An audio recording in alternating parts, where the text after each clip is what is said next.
CISO Choice Awards Vendor Recognition with Richard Steenan.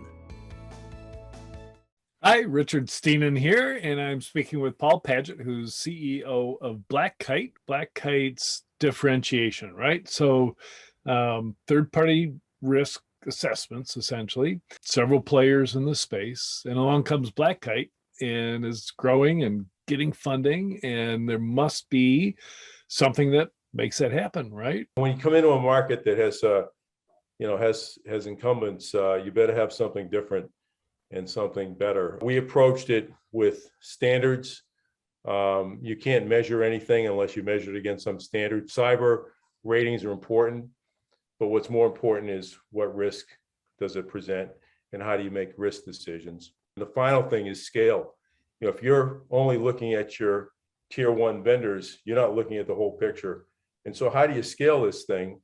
Well, you have to be able to do that very cost effectively. Timing is also important too, which is the increase in the attacks on organizations through their third parties or fourth parties and so on.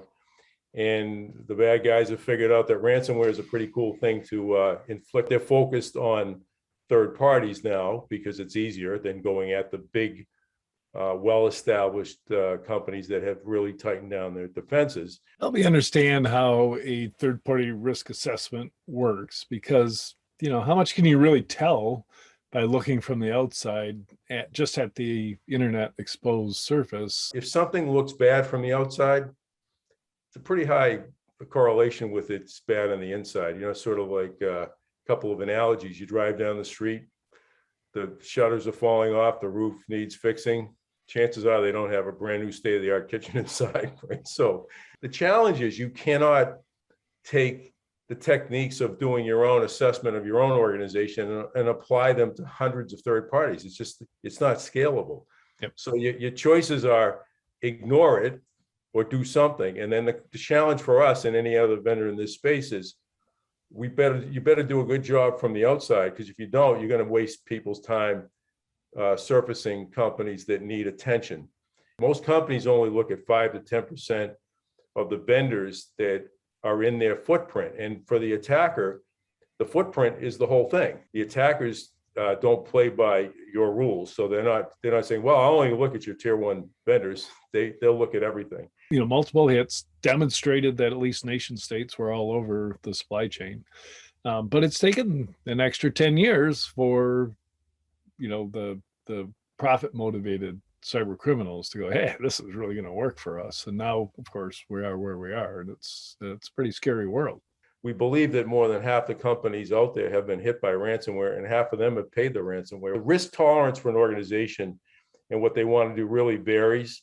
And so it's helpful if we can show them how do these vendors look? These are vendors these are vendors you may have actually done more assessment. You obviously have questionnaires for these vendors, but do you really know what's going on? And then take some time to actually engage them and see how you can improve the situation. Because if you can reduce the risk, both the cyber risk and the financial quantitative risk, then in theory, you're reducing the risk to your organization. So we can help you take the rating information and turn it into something that's useful to your organization, so you feel good about things. You don't feel good about your own cybersecurity because you know what you're doing and you're monitoring your own cybersecurity.